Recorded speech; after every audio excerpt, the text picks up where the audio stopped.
On New Year's Eve a few years ago, my brother sends me a text. He says, I got a challenge for you, bud.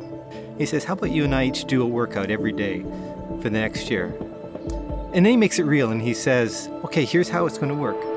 To keep each other honest, we're going to text a picture and we'll challenge each other, we'll push each other.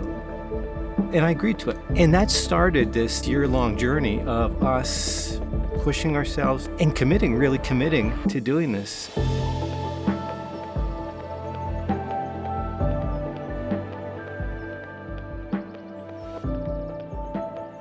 Part of why we were doing this was to get more active, get more physically fit. But probably a bigger part of it was to connect to each other.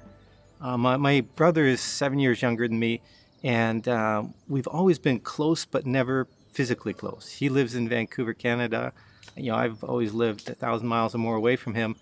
And so part of our desire, I think, and part of why he issued this challenge to me was that desire to connect more with me as a brother.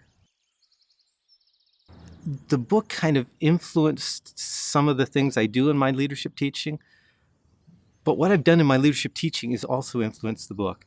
So, half the stories that are in that book are probably ones that I've told at one point or another during my consulting work. And I found this interesting connection between the experience my brother and I were going through the workout challenges and so many of the lessons that I try and help leaders understand. Ideas about commitment, ideas about setting goals, and more importantly, ideas about supporting each other, about supporting our people, our employees, about kind of creating that team where people feel they're part of something bigger. Typically, when we think about accountability, we think about accountability for what I've accomplished, what I've done and the impact it's had. But we wanted to redefine accountability more in terms of the process, more in terms of that commitment that we make. And if you think about a lot of commitments we make are kind of like, I will try. And that's typically what we think of as a commitment of, as long as something that I don't anticipate coming along, I'll do it.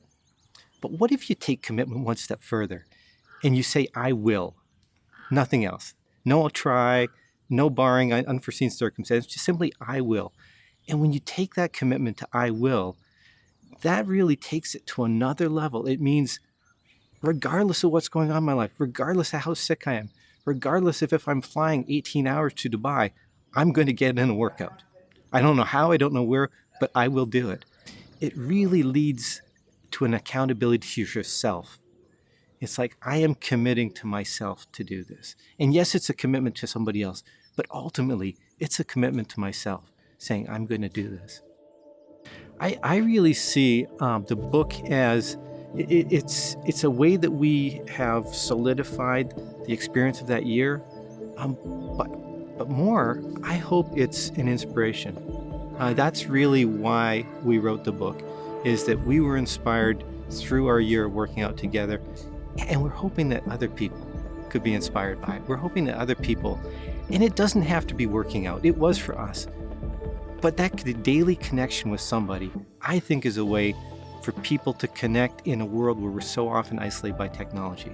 We used technology, which typically isolates, to daily connect and to grow more deeply connected as brothers than we ever had.